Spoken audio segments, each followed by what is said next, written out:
So director Jonathan Demme helms the very first horror film that ever won Best Picture at the Academy Awards, and helped cement Dr. Hannibal Lecter as one of the most terrifying psyches in the annals of cinema, with the adaptation of Thomas Harris's bestseller, The Silence of the Lambs.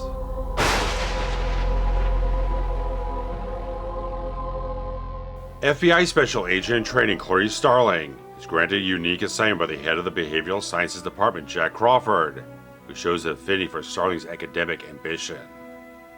She is sent to the Baltimore State Forensic Hospital to gain the cooperation of convicted serial killer and cannibalistic psychiatrist Dr. Hannibal Lecter.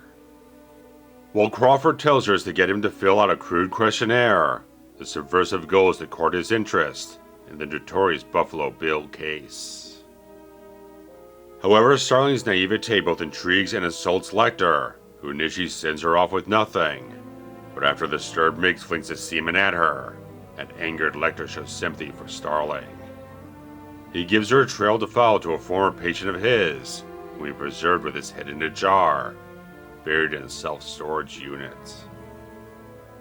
This gradually builds a psychologically intertwined relationship between Lecter and Starling, to where he offers his psychological profile on the woman skinning and killing Buffalo Bill, but only in an equal exchange with Clarice, to dig deep within her psyche.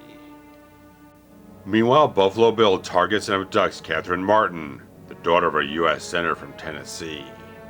At the same time, Crawford brings Starling along to West Virginia, where another victim was found in a river. There, Clarice faces uncomfortable treatment by the local male cops, and is struck by memories of the trauma of her father's funeral. Yet she offers valuable insight and observations on the autopsy, including the seed pod jammed down the victim's throat. It is soon revealed to be a death's head moth, to which Lecter sheds light upon. His perception is that Buffalo Bill is a man who is sexually confused with a spiteful self-identity, and is skinning and killing these larger women to appease the belief that he is a transsexual. Much like the moth, he desires a metamorphosis, but Lecter believes that this will not satisfy his dysfunction. Yet this information is in the shadow of a false deal that Crawford and Starling cooked up to appease Lecter's request for a transfer to another facility, far away from his adversarial physician of Dr. Frederick Chilton. Yet the conniving doctor eavesdrops on the conversation and works out his own legitimate deal with Senator Martin.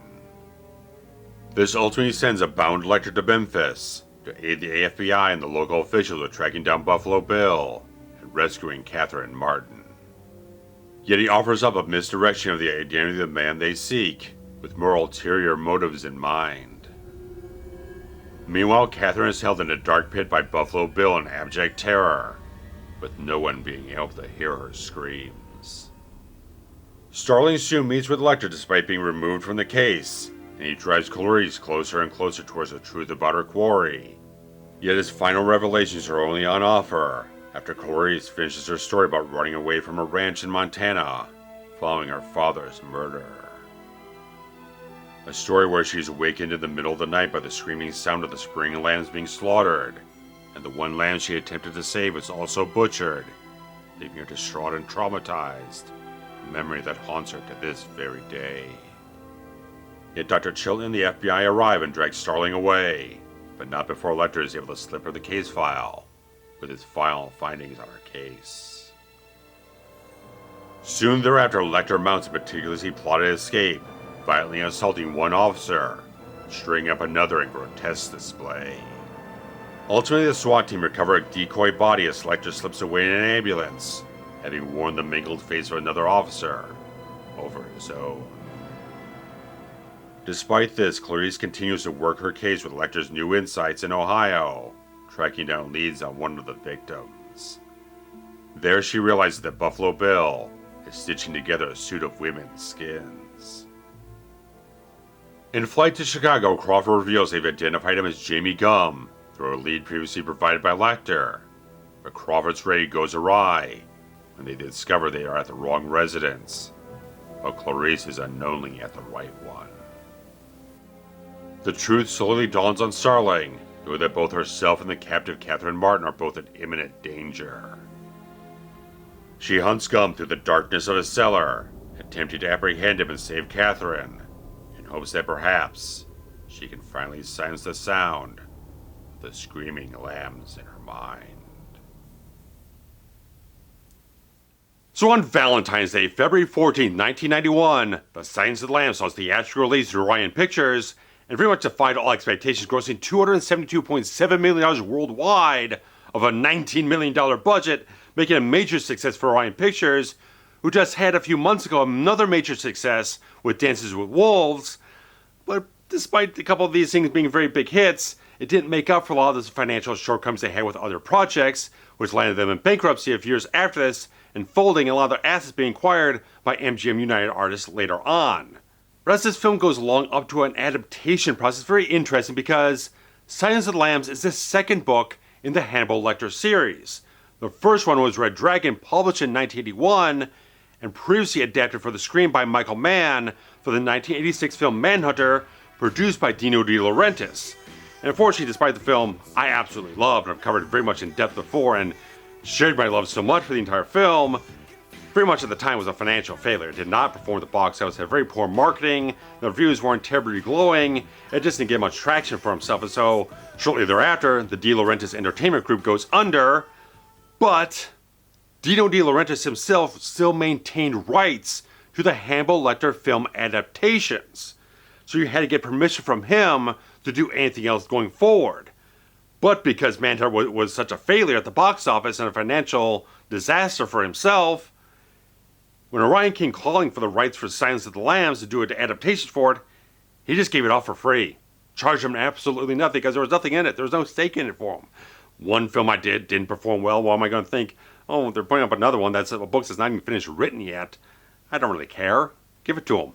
Which becomes a much bigger issue later on after the success of The Silence of the Lambs, and people want to follow up with another film, but we'll get to that later on.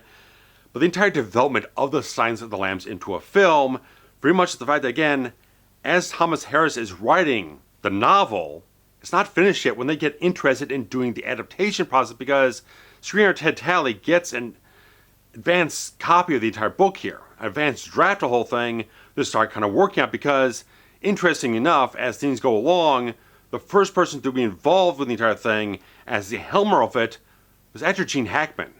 He wanted this to be his directorial debut, and he was very much interested in it. After actually reading the novel and actually purchasing partial rights from Orion to produce the entire thing, it was partway through Ted Talley's screenplay where he kind of realized this is a little too violent for me right now. Just like I did Mississippi Burning, which is very much a heated topic, a lot of violence, a lot of different things in it.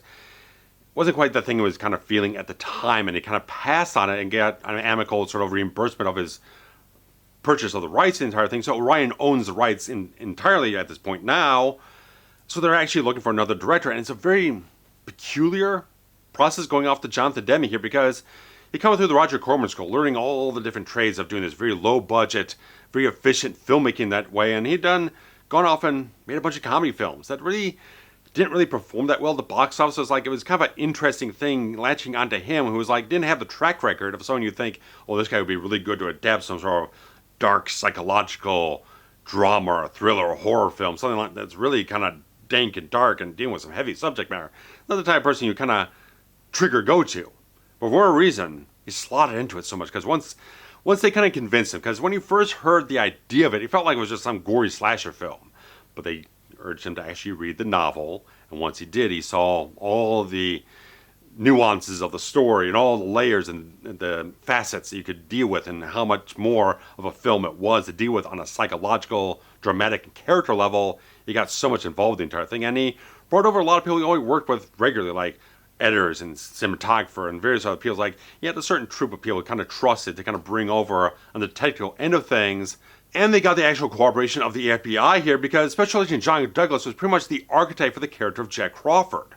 And Douglas kind of gave his insight into the behavioral sciences, the forensic end of things. They have a real authenticity about how they went about the procedures of different things in the film, and also gave them access to the actual FBI Academy. So when Clarice is going through all these training sessions and scenarios, those are the actual ones at the FBI Academy, with a few cameos from a couple of different ages kind of stepping in for like a line or two to kind of give, again, that authenticity. I like the quality they got, that cooperation there, because it shows a commitment to the ideals and the representation of the FBI as law enforcement agents going through what they have to go through to track down killers like Buffalo Bill. And scouting locations for exactly where they want to shoot the film and get the right feeling they wanted for the entire film, they landed mostly in Pittsburgh, with a few things shot in like northern West Virginia, but so much that area that kind of had the right vibe and the look and the architecture, all the different things they wanted to have the film really feel kind of earthy. A lot of those tones and looks of the film are very earthy, a lot of browns, a little bit of greens, also having a certain ambiance about how it is, and so much of the ambiance and the look of the film is so much aided by cinematographer Tak Fujimoto, who's wonderful.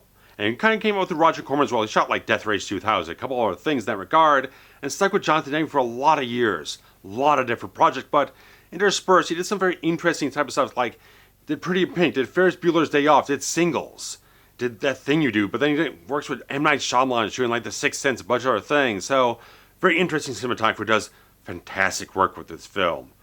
Great work. There's so much what they do with the camera and how they make the film feel overall for what you're doing to descent the character of Clarice just through that asylum, just that first sequence she has going into the mental hospital, and Chilton's walking her down through every single passage through one gate to the next. It's a wonderful descent into this dank dungeon of sorts, and how they kind of keep following her character and moving it along, and you feel that tension as the camera's going through that entire hallway there. How you get to Lecter at the entire thing, and what they do, not just Hopkins' choices as an actor in the thing, but what they do with the camera so much, and perspective in the entire film here, they kind of tip it back and forth a little bit, as they kind of move in and out of alignment, as they kind of start a little bit on the level there, but as things kind of tip back and forth in the scene, you see how the unease settles in for Clarice, and how Lecter becomes much more the dominant character in the scene, and how these scenes go back and forth through every scene they have, as more of a dominance kind of shows off. They kind of change and shift the camera angles from maybe head on to maybe over the shoulder thing. It's a very specific type of stuff, how they're kind of pinpointing that so much. And it's so much the thing that when they're doing these head on into the camera shots, the actors are not working directly against the other actor. The other actor is kind of like behind the camera where you can't see them. So a little bit of an awkward type of thing for an actor to do for a film, but it works so very well because they use the right lenses, the right lighting overall. Just there's so many of the subtle things they wanted to do for it. And the fact is, with the lenses they were using, they couldn't really do any radical movements, or they go so far out of focus so fast. It was very much a thing they had to maintain that kind of stillness. And that's so much what you get with so many performances here, especially Hopkins here, but there's such an intimate quality about how they go about those scenes between Starling and Lecter. Just has that deep vulnerability about Clarice so much. It's like there's so much being poured into and peered into her own soul. It's so great just seeing how the camera just focuses in on these characters and these performances, just accentuates something so magnificent on screen that's so captivating so much. And if you shot it in a different way, it wouldn't have the exact same power. You still have the same performances, but capture them the right way is so much the way of getting to that end of making sure the film feels the way it does. When you have that intimacy between these two characters, it doesn't have to be a romantic intimacy, but a psychological intimacy. There's something very emotionally, like I said, vulnerable about these sequences that open so much about Clarice that she has to give this quid pro quo type of thing with him. It's a great type of dynamic they use with the camera here to accentuate that element of the actual screenplay. And coupling that with Demme's work with editor Craig McKay just creates a very well-constructed film. It's like everything's so efficiently edited. There's no wasted motion. There's no fat in the film. It's like everything is so essential to building up that mood and the horror and the psychology of everything in the film here. It all takes its gradual pace. It's patiently plotted. But everything comes together very, very well. It's very deliberately put together in that regard, but it never feels like it lags. It's always on a nice, even pace overall.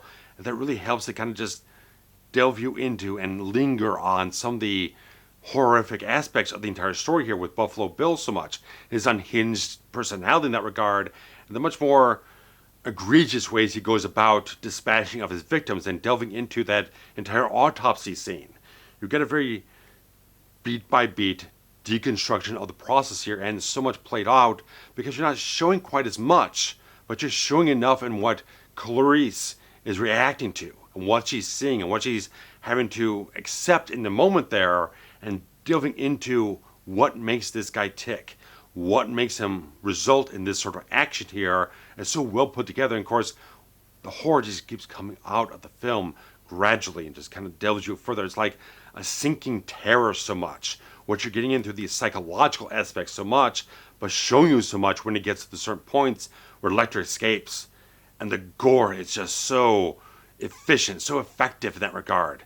It's like they use it so very well. It's so much of a payoff to the patience you've had building up with this character, seeing what everyone thinks about him, what they say about him, what he's capable of. Then you see exactly what he's capable of. It's so perfectly executed with such a brushstroke of artistry so much about what Hopkins and this character of Lecter bring to the screen in that regard. It's like it's so glorious in its horror. There's such a beauty to it in some way that just actually strikes absolute terror in the hearts of all the audience. Like seeing what he's capable of just amplifies his mystique even more than you possibly could. It's amazing type of stuff what Demme does to delve you into the horror of the story here, as it's showing you things, but only showing you what you need to see.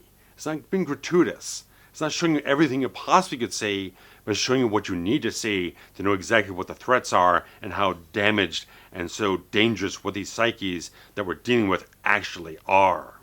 Now, very particularly, talking the fact that we only have Red Dragon as a novel and Manhunter as a film before this, this was not developed as a sequel to Manhunter. It's a completely separate project with no ties to that. So, the few mentions of Will Graham that are in the novel are completely excised when they do the adaptation. But the interesting thing in terms of casting, that there are few actors who appear in Manhunter that also appear in Silence of the Lambs. One is Frankie Faison, portraying Barney in Silence of the Lambs, who was Lieutenant Fisk in Manhunter, and actor Dan Butler was Jimmy Price, one of the forensic experts at the FBI in Manhunter, shows up as one of the guys Rodin, dissecting the actual moth with Clarice Starling in this film. Slight little things, a little repeat casting in slightly different roles, but as they approach this thing, completely different clean slate. No ties to the other film. Even in the documentaries, anytime they talk about this film, there's no recognition towards Red Dragon, Manhunter, whatnot. They took this as his own novel, stripped away the few minor things that would be callbacks to the other novel, and kept it his own standalone, self-contained story that works completely well. But going into the casting here, assembling a cast for the entire film, the role of Clarice Starling was originally pinned to maybe be Michelle Pfeiffer because Jonathan Demme had already worked with her recently in Married to the Mob. And so, as Jodie Foster was very much interested in the role, before she was even approached to it, she got her hands on the novel and was very much involved in wanting to try and get the rights for herself, but as she saw that other people already got the rights, she was kind of like trying to jockey to get into a conversation with Jonathan Demme to be considered at least as his backup choice. She knew that there was already someone else at the head of the whole thing, and it's like, well, I'm really, really interested in this. I'm just very deeply interested in this role after she just won an Oscar for the film The Accused. So she's hot right now. Like, the fact that she hadn't already been hot, but the fact is she's gotten up on a real peak right now, and she's very much interested in this project. It's the thing that Michelle Pfeiffer did bow out. She wasn't really interested in that type of role in this type of story here, so Jodie Foster stepped up, being such an acclaimed actress, working from a child actor up to an adult, keeping ahead of the entire curve, adapting to different roles, and getting up on a certain trajectory in her career that still maintains to this very day, that she very much was involved with trying to develop this character, Clarice Starling, and being involved with what the story had to tell about a female protagonist. Having a film like this, which was not a typical type of thing back then. Having a certain role here that showed a progression, sort of representation in that regard, and shows a very independent protagonist that is a woman without having to have sexuality with the character. Have her be involved with another man with a love interest or something like that. It's a very competent role, told in a very intelligent way that still has something to say about a woman in this position here, and she was so much the right choice with this character because, again, she won an Oscar. A lot of people won Oscars for this film. It won Best Picture, Best Adapted Screenplay, Best Director, Best Actor Anthony Hopkins, and was nominated for a few other things such as sound and editing and whatnot, but they didn't win for those awards. But the fact that it swept the major categories of picture, director, screenplay, actor, actress, such an amazing type of thing in that regard, and it's all well earned in that regard. Jodie Foster did a fantastic job, just like doing a lot of research into the role and kind of really constructing the character so much, because so much of it is that accent. And she had a bit of a different perspective on it to a certain degree. She worked on it very much and developed a different modulation on it. Because at first, her idea was it would be kind of a subtle type of thing. That'd be kind of a little bit on the surface, maybe sense she was trying to repress over the time, and that's why in her mind that it felt like when Lecter kind of picks it out later on that he's much more astute about it, but Demme was much more like we want to really hear the accent, and it's much more the fact that Lecter can pinpoint exactly the region, where it comes from, the exact etymology of what her accent is. It was so much that, and after she did her first take where she was just kind of lightly giving it, she just changed the modulation and it was exactly as it is in the film, and she maintained that through the entire production. And that's such a great thing to see, that she put that attention to detail into the character to find the right accent and work with the right people to get those little elements out to inform so much of what the character is overall. But so much of a performance and the role of Clarice Starling here is this character of naivete and inexperience, someone who's very much eager and driven, but doesn't really have all the tools at her disposal quite yet. Nothing's quite cemented. She doesn't have the seasoned expertise behind her to really navigate the situations as gracefully as someone else would, but she has the persistence, the resolve, the resourcefulness so much. Like, I like the quality. There's just a small little thing in the film, but after the first meeting with Lecter, and he kind of tips her off the entire thing with Moffat and the Your Self storage facility and anything like that, and she figures that out. Just a little thing where the overhead door is stuck. She can't get it up and can't muscle it, so she was smart about it and got the jack out. I just find that a smart little character trait. Just something that shows the intelligence of the character to find another way around the situation there. Just a nice little beat that kind of adds character without having to do a whole lot. Smart little obstacle to put in the character's way to find a way around it. And just how the character goes about everything, and just the fact that Lecter plays things back and forth, but always has a certain respect after a certain point. Like at first he's kind of on the level with her, but then he kind of like, oh, he kind of took the wrong turn though there, and he kind of starts belittling her, demeaning her, but there's still little certain things that tip back and forth, like when the thing happens with Miggs and he splatters the stuff on her face and everything. Lecter finds that despicable. It's below him. It's like it doesn't have a certain sophistication about it. He's a sophisticated psychopath to a certain degree. He has a certain level of class about him, even though he is a cannibal and a killer and all those different things, and a dangerous mind on top of that. But there's a certain level of dignity he likes to have with certain things, and so there's a little bit of empathy there with Clarice, and that's how the thing kind of starts worming its way around, and how they're kind of a balancing act about who is kind of the alpha in the situation for one meeting to the next, and how they kind of play the psychology, and how they kind of give enough rope to one another back and forth. They kind of play the symbiotic nature of the relationship so much. And I like the fact that as Clarice catches on more and more, she has the detective qualities, but they're not quite as attuned as much. She needs a little work to get there. But she shows that so much to Lecter, that she has that intelligence, the perceptiveness, the ambition behind her so much. He kind of respects that about her, and the fact that she's got certain things about her that he can definitely perceive something inside of her from the very first moments, that he really wants to see more about what's inside, behind everything that she is. They kind of get that out there. It's very fascinating to him so much. And the fact that Foster does all the nuance with the emotion and the reactiveness in these sequences to show that when Lecter kind of gets to her, and when she's trying to deflect, and when she's trying to do things here and there about the situation there, so they can kind of reassert control, or the fact that she's got to give something more here. So I like the fact that you got such an interesting quality between them, and the fact that you have actors that know the value of subtlety in the performances, and this film just has so many performances like that accentuates that so much.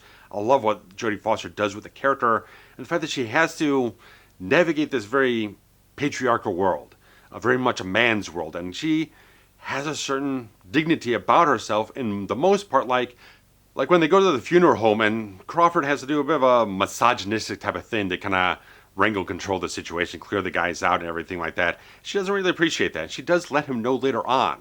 And I like the fact that she does kind of step up and kind of assert herself at different points in time, especially when you're in that sort of autopsy scene and all the other local cops kind of just lurking around or whatnot. She's got to kind of step up and kind of be assertive in that regard. She's got to push forward to kind of say, you guys have done a very nice, fine job here. You've done a very sensitive job, but now you need to clear out and let us do our job here to kind of move the entire investigation forward. So I like the fact that she's never really that cowering character. She does have a strength behind her. She just kind of get confident with it. She has to get comfortable with it and kind of assert herself against other figures around her that she does feel a little intimidated by. There's always that kind of that male gaze or whatnot that kind of peering down upon her. That's very much in the film, but I feel like Demme does a good job of it, because I could feel like if someone just told you like there's a lot of that in the film, you could feel like it'd be very heavy-handed, it'd be kind of cringy in some place, but he does a nice job, just a light enough touch.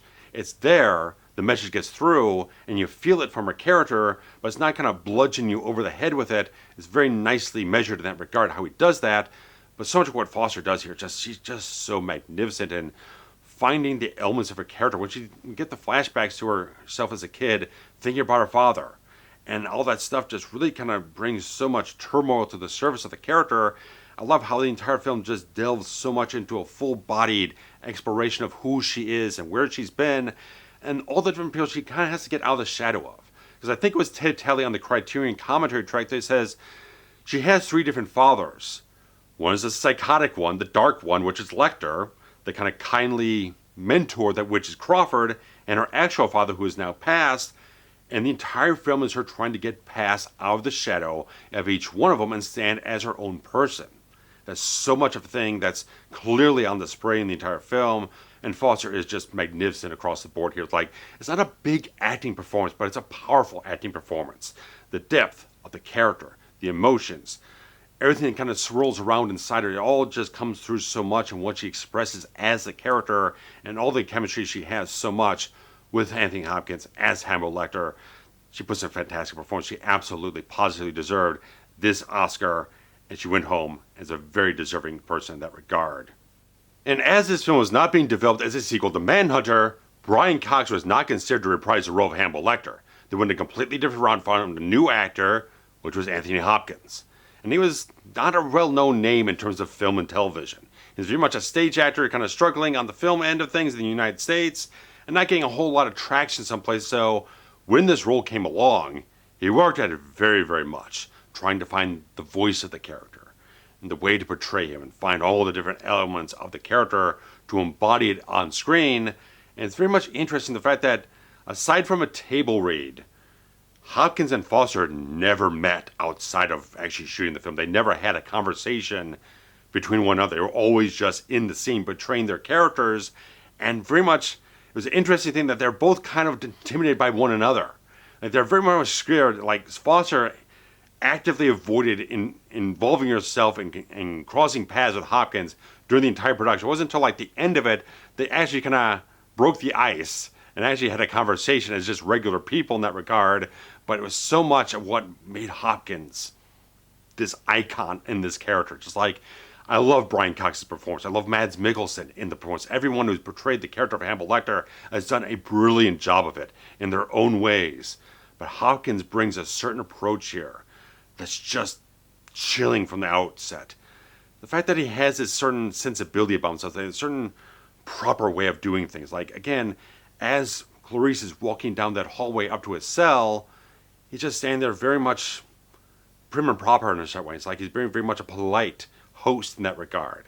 And I like the fact that he plays that up to a point, and he's always the guy who's playing an intelligent game.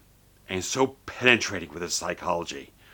So much what he does is so dissecting elements and kind of playing a chess game in his head about what moves to make at what points in time, and when to tip the scales here and there, when to assert control, when to kind of let things go off in a certain way. It's so measured.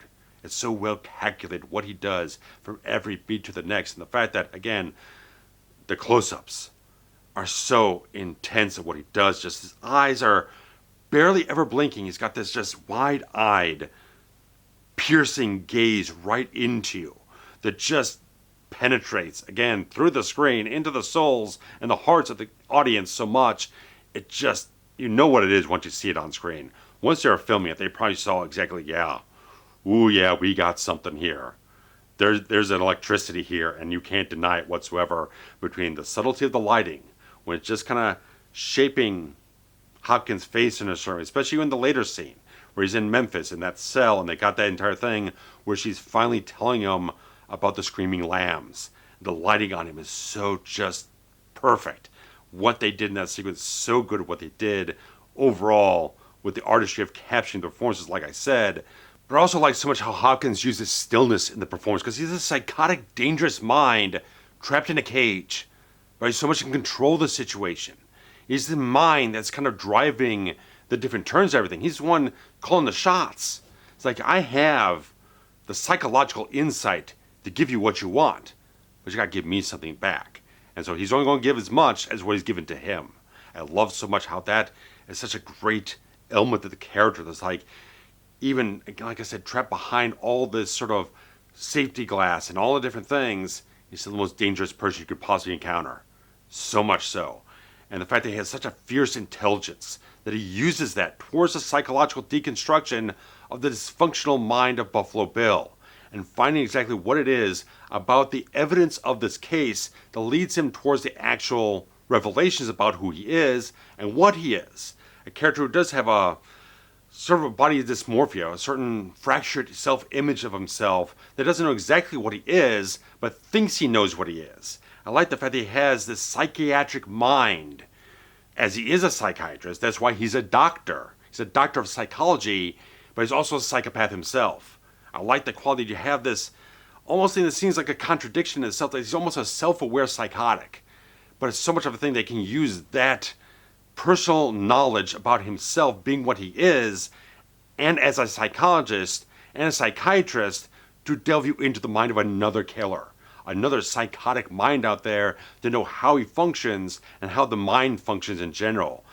It's such a great thing. It's such a greatly crafted idea of a character, and brought to such magnificence on screen by Hopkins. He crafts something that's so magnificent overall. Like I said, I think all the actors that portray this character have done the most brilliant jobs possible, and they all have their own different ways of interpreting what he is, but they all have common links about what he is, and how they kind of go about approaching those different elements, but portraying him in slightly different ways. They're all effective towards the ends of what the different films or TV shows they're in make them such legendary versions of that character, and Hopkins is no different. He earned that Oscar by making one of the most iconic killers and psychotic minds in the history of cinema.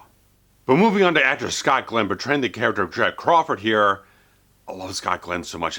He's such a great, penetrating actor in his own regard. Like, he's got such a great look and a great presence on screen. He just brings such a stern, authoritative quality to himself. But Crawford's such a great character for him, because it's a nice, measured, professional performance he gives. You should always have there's a little bit of this underlying thing between him and Clarice. It's so deeply understated that there's maybe a little bit of a slight attraction or something like that. There's a little bit of an affinity he has for her, a little slight affection in a certain way, but never kind of crosses a line, never really percolates up to the surface or anything like that. But it's like something that's slightly played with the chemistry the two actors have. And the fact is, Scott Glenn did consult with John Douglas at the FBI, because he was so much, again, like the prototype for the character here. And he went through some very horrific stuff. Not like physical or whatnot, but he looked through a lot of evidence, a lot of tape-recorded evidence of a lot of people who did some very nasty things that did affect Scott Glenn very deeply, researching for this role. I feel like he has such a great presence in the film. That he's like got a very friendly demeanor about himself, but knows when to be poised, when he has to be professional about certain things. I just like this kind of quality. He has like an even-handed sensibility about himself, dealing with all the procedures and being a little bit open towards Clarice. Because there's that one situation, like I said before, when they're kind of addressing the local cops, and it gets a little kind of playing of a sexist angle. It's like, oh, we really want to talk about the kind of sexual aspects of the crime in front of a woman here. And he gets a little something back from Starling at the end of the thing. It's like she says, people look up to you as a certain stature, a certain way of handling the situation. And if you handle it differently, then people kind of adjust how they perceived her. So as it did, he kind of set her up to be perceived in a way that she was very much uncomfortable about. And he says, point taken. So there's certain things that we keep in mind to readjust himself, be open to subordinates and whatnot, to kind of take lessons from people around him. So Glenn's so good in the entire thing. He's just a really rock solid actor. It creates a certain charm about the character that still has a certain resolve and certain stature about himself that really does show through as a person that's a veteran of the FBI and take a leap of faith with someone like Coral Reese. He sees a certain potential with, and wants to see how she kind of fares in this situation. She does exceed the expectations that he puts forward on top of her, but really interesting actor here, Anthony Heald. We know him so much from this role. It's like his iconic role as Dr. Chilton here. Smarmy guy, just like he's so soaked into the relishing of his own ego. I like the fact that this character, he's guy who plays with Lecter. It's like he calls himself, he says like, oh, Lecter kind of sees me as his nemesis. Like, you've kind of set yourself up with that. Because you've got this guy, it's like he's your prized possession. You're going to put him up as the pedestal, but you're also going to kind of like mentally abuse him to a certain degree. Like when he does the thing to Miggs and kind of psychologically twists him around to actually swallowing his tongue, and they put the evangelistic TV program in front of him and whatnot. I was like, that's the way for Chilton to kind of torture him in certain ways. It's like there's little things, like acts like freaking Lecter's his plaything. Like, oh, you're such a prized possession here. I'm gonna futz around with you and poke you and prod you and stuff like that. It's no wonder at the end of the film that it comes back around on him apparently. And I'm gonna see an old friend for dinner, and he's just so good in the role. You have to get this entire thing where he's this kind of sexist, misogynistic type of guy that no one really likes, but they have to kind of suffer through and kind of play him up a little bit, kind of appease him at certain points in time. Like when Clarice's first meeting him doing the whole walk down the asylum type of thing, it's like, oh, if he sees you as sort of an adversary, at best if I go in there alone, he's kind of chastising her in certain ways, like for wasting his time. It's like, well, if I told you about this earlier, it's like I would have missed the appreciation of your company and whatnot. So shining him on a little bit, but there's certain points in time where he wants to assert his entitlement in the situation, where it's like, you keep coming in here and doing interview after interview and not informing me about my own patients, what you're doing with the whole thing. So he starts bugging the freaking cell. It's like, this guy's just smarmy, he's sleazy, he's all just the types of things that you're just expecting the worst things to happen to him, and he definitely deserves it to a certain degree. It's like, you got no empathy for this guy. He's a real pain in the ass. He's a piece of crap. It's just so wonderfully portrayed by him. But got some really interesting cameos here. Like blink and you miss it type of things. Like George A. Romero, horror director extraordinaire, shows up as an FBI agent, along with Chris Isaac as one of the SWAT team guys, and Roger Corman is the head of the FBI, who did have a scene cut later on in the film, where I think he kind of does the old kick him off the case sort of scene with Crawford and Starling and whatnot, but they kind of felt in editing that this scene would kind of work. It would the story would work better if you didn't have this weird scene where they kind of go rogue to a certain degree. It felt like it just didn't work with the pacing and the flow of the story and whatnot, but all these people kind of stepped in a little bit here and put some nice stuff. Even Daniel von Bargen, an actor I very much enjoyed, who was passed on many years ago, but has a little role in there as a SWAT team guy as well. So all the stuff in the Lecter escape sequence, got a lot of these random cameos that just pop in here just from, hey, Demme knew these guys and called them up, and of course worked with Corman so much, owed so much to him, and all these different things. So it's like nice little cameos dropping in here, but you gotta talk about Ted Levine here. It's James Gumb, Buffalo Bill. And Ted Levine's such a great actor. I mean, anyone seen anything he's done after this, like Heat, the Hills of Eyes remake? He was in Monk so much. Guy's a great actor. He could play so many different wonderful things. But it's such a unique performance from him because, one, he was an actor without inhibitions. And they saw that so much in the auditions. Like, you need someone who's very comfortable just doing whatever. Just going on into all these different things of the character and not playing him up to be a bad stereotype. Because there's a big problem. Because back in the day, when you have the LGBTQ community and stuff like that, very sparse representation in media. So whenever there was something that came on the screen that seemed like they were part of that community, if they kind of had even a tangential connection, that type of thing, you could get a reaction out of the entire community and be very much an uproar in that regard. And the fact is, in the novel, James Gumb has a lot more backstory to him that explains why he is what he is, what kind of made him what he is now. As it is in the film, they kind of strip that away, similar to what Michael Mann did with Manhunter and Dollarhide, kind of stripped the backstory out and just kind of used what the profilers and the psychiatrists perceive into him. As Lecter kind of deconstructs him and kind of says, this is what I perceive from all the evidence you have here. This is what this guy probably thinks he is. He thinks he's a transsexual, but he's not. But he thinks he is.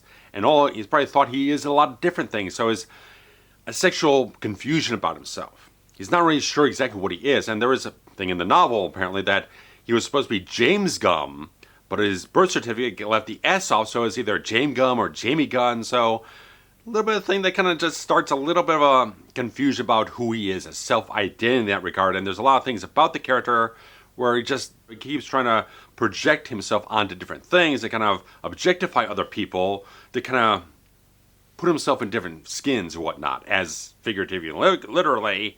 So it's an interesting thing that they kind of strip some of that out and create a backlash, because everyone kind of looked at it that he was going to be a character that thought he was transsexual. That was a representation. It was very much negative because it's a psychopath, and he's a killer, and a violator of women in a certain way. So a lot of people kind of protested different things at screenings, at the Oscars. So it really kind of took up a very abrasive reaction from that community here, because unintentionally so, they didn't really mean for that to be the thing, to be interpreted that way, because like I said, Lecter specifically says he thinks this is what he is, but that's not what he actually is. So approaching a character like that takes a very special actor to find those nuances and find how to portray the character in a certain way that is unhinged, is volatile, and having a very fractured self-image of his own sexuality and being very uncertain exactly where he fits in that regard. There's so much chaos going on inside the mind of the character there that Ted Levine only has a couple of scenes to get across all this stuff.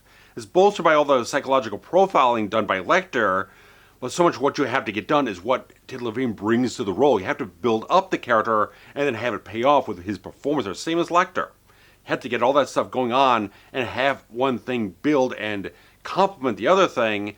And Ted Levine, even though there's a lot of stuff that is cut out of the screenplay, there's definitely stuff he incorporated from the novel, and a lot of the research he did into the character, and a lot of the psychological exploration he did himself for the character to see what his pathology was across why he's so focused on women.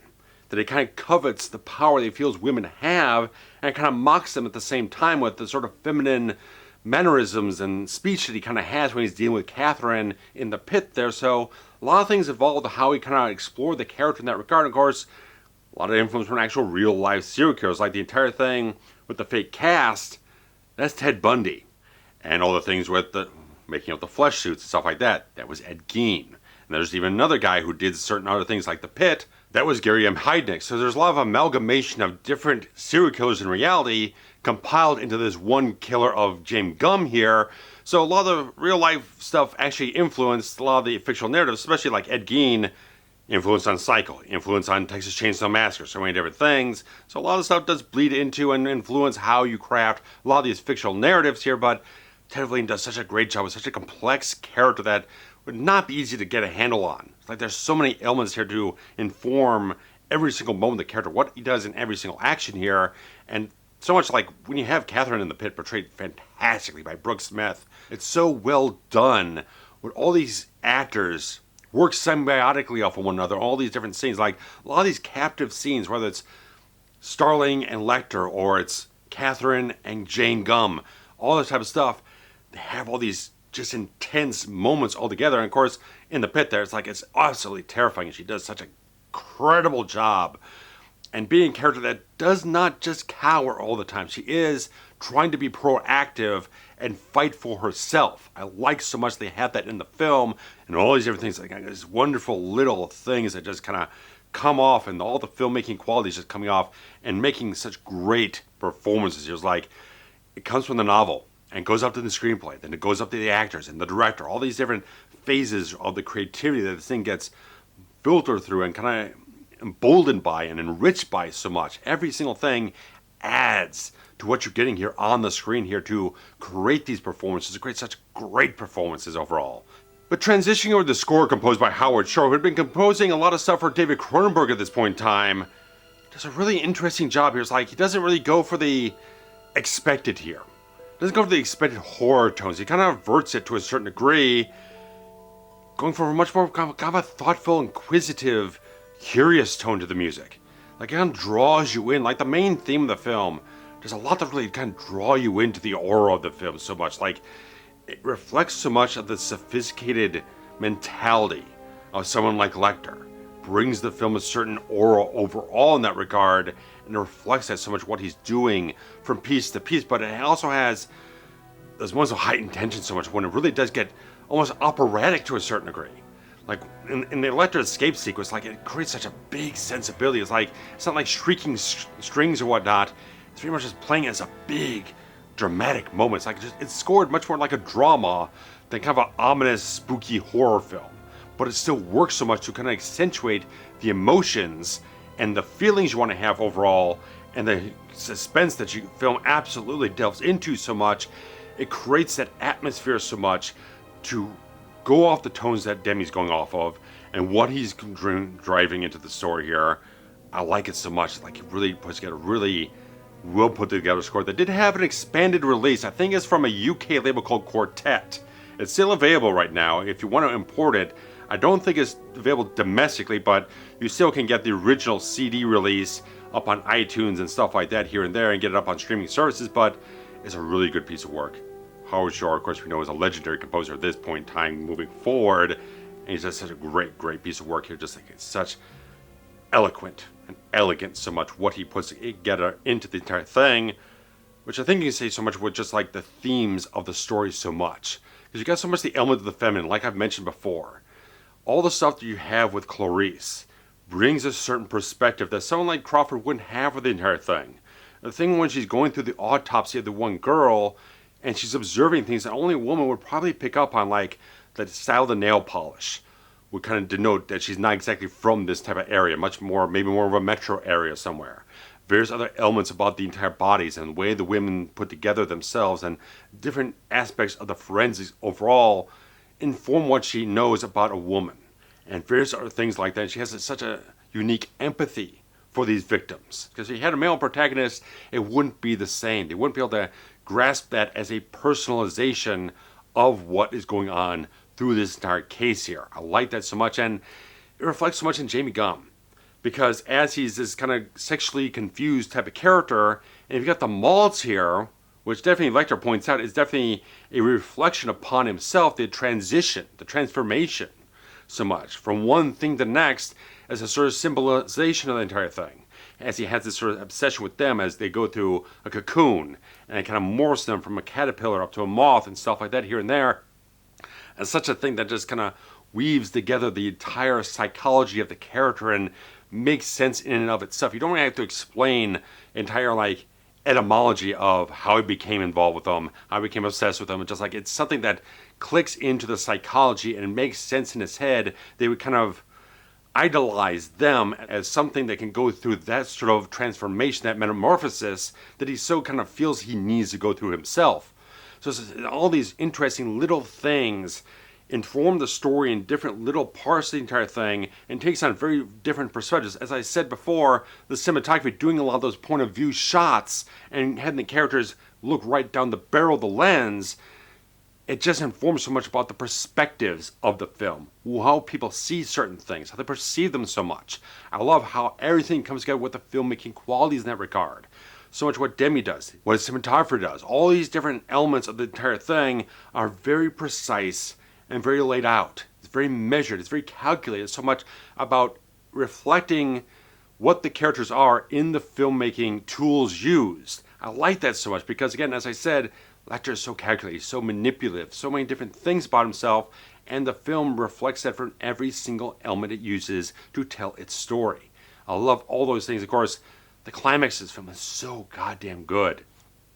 Here's the whole thing of them going to the wrong house, and then finding out that Clarice is actually at the right house through unexpected means. And just seeing the moments kind of move off, as we already know the context of the scene, but as we see it dawn on the different characters there, that Clarice realizes where she's at. And then James Gunn realizes that she knows what he is. And it all kind of weaves together. And the fact, I mean, again, the thing when they get down in the basement with the night vision goggles, which we're not shooting actually in darkness, it's Jodie Foster acting like she's in darkness, which is not an easy thing to act like you can't see anything when you can see anything completely brightly. And so it's just a wonderful scene that they just have, again, another perspective. You're seeing it through James Gunn's perspective and seeing what he's seeing through those goggles. And that amplifies the terror so much. Because if there is a way to play it where it's just all darkness, you don't know what's going on, but it would just be all darkness. You wouldn't see anything. You would just hear a lot of stuff, which you could do. But to see the entire thing through the eyes of the guy who's the predator here. So much so that it just creates that heightened tension. It's like you're seeing it from his perspective, but you're empathizing with Clarice. And you're fearing for her so much. And seeing exactly where he is in relation to her creates much more tension from beat to beat. That's what creates the entire sequence to make it as scary as it is. It's so damn good. The fact that all her training comes into focus here. Everything we kind of see, little snips of her doing this, doing that, kind of clearing a room. All the little things she's done through the entire thing, through target practice, all the detective things. Every little thing she's done comes together in this one sequence to make her survive it so much. Just her instincts as an agent here come into play, and that's how she survives. It's great. It's just a great ending that has great tension, suspense. It's great stuff. It just creates so much of a great sensibility about her character itself.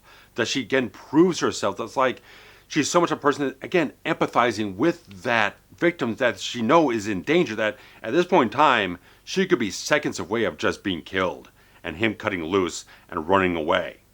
And so she can't wait for backup. She can't wait for anyone to be called in or whatnot. She's got to take it upon herself to try to do what she can in the situation to keep the victim safe, and try to do that by disabling the guy who's actually the perpetrator in this situation. So it's like it's all stuff that works with the psychology of the character, and everything you built up at this point in time, it's all organic flow, and it's logical story progression, it's character work, so much built out through the entire film.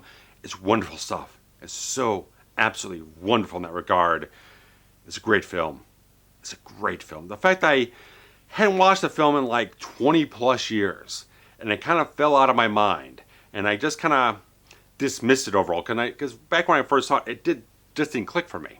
It just didn't really do anything for me because I didn't have as much of the acumen as I have to look at films and analyze them and see what's so great about them. It just never went off for me, and so I just let it sit there for so many years. But now revisiting it off the Criterion edition, no less, so goddamn good. There's so much substance here. You can see why it won all these Oscars. And as I alluded to earlier, as this film became a major success, there was definitely a desire from certain entities to make an immediate sequel to cash in on the whole thing. And fortunately, Orion, like I said, was not in the best of straits in terms of financial standings and whatnot, so they couldn't bankroll a sequel. They're going out of business.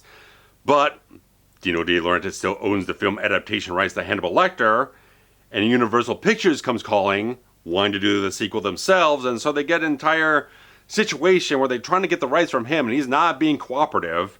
And the fact of the matter is, at the same time, they're both involved in producing one particular film that gets caught in the crunch between the two of them that ends up being Sam Raimi's Army of Darkness.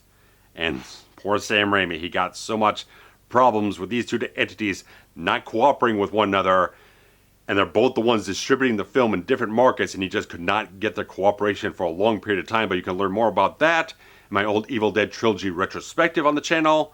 But with The Silence of the Lambs, the interesting thing is, once it became popular, no one wanted to call it a horror film anymore. They just wanted to call it a psychological thriller. And I have a particular thing, because Manhunter, I feel, is a psychological thriller because man does not focus on the horror. He focuses on the psychological aspects of Will Graham delving into the psyche of a killer and trying to make sure he can come out of the thing and find the killer before he loses himself in it. That's the existential terror of that film. But it's not saying that man shows you a lot of stuff in that film to terrify you. There's certain creepy sequences in the film, but it's not a film that I feel like is overtly horror. Demme does something with this film between the sort of gothic dungeon that Lecter's held into. It has a very ornate sense of horror. It's very ingrained. You see that, you feel the terror. You feel like it's something out of a dank, dark Hammer film or something else like that. And there's certain elements of the film that just are absolutely horror. Again, when Charles Napier gets strung up and gutted like a fish or whatnot up on the entire cage, and it looks like a piece of grotesque art, that's horror. The stuff with Lecter chewing people's faces off and wearing bloody faces and the skins being sewn together, it's so evocative. Again, like Texas Chainsaw Massacre in that regard, but it's just like it's delving very much into horror, blood and guts, but having an artistry about it, have a certain flair about itself that does have a sophistication and themes and a purpose to it all as the story is going along. So people kind of verted towards the horror thing when they're trying to get popular and kind of market it towards the Oscars and various other things. But this is definitely a horror film. The Silence of the Lambs is a horror film, very psychological one, but it's definitely horror. Like, the most terrifying sequence I find of the film doesn't have any gore, doesn't have any violence. It's a scene of Clarice telling Lecter about the lambs. The performances alone, because they thought about maybe shooting like flashback sequences for that entire thing, actually showing it. They didn't have to do any of that. They had to have the cameras just zeroed in on the actors and perform this scene as one of the most chilling things possible. It's like, the performances alone become terrifying, telling that story and enveloping you in these characters and the emotions and the trauma that Clarice has gone through, and trying to exposit that to a guy like Lecter who relishes hearing this information. It enriches his soul to hear this terror that befell her so much. It's great stuff. It's such great stuff for this film. Much more I can't say. There's a lot of stuff I could still say, delve out a million pieces of trivia on the entire thing. But in terms of the substance, analyzing the film, there's so much there to grab and be so satisfied watching this film and experience it so much. I'm so glad I revisited it, because it's such a revelation of a film. If you haven't seen it in so long and maybe kind of slipped off like it did with me, this definitely deserves a fresh watch with new eyes. And anyone else is just so well aware of the film, man, like hell, post your comments below. Let me know what you feel about the entire thing. Thumbs up if you enjoyed everything I had to say about the entire film. Of course, sharing the links around, subscribing if you haven't. There's also the Patreon. If you want to contribute something every month, you'll get early access to everything we put on the channel here. Plus, we also have a Super Thanks feature. If you want to contribute something directly through the channel to support us here, that helps as well. But also, just the interactions, making everything healthy, all that type of stuff is the most important thing to keep the channel expanding and going healthy. So guys, thanks so much for joining me for this dissection of the Silence of the Lambs. So guys, thanks much. Take care.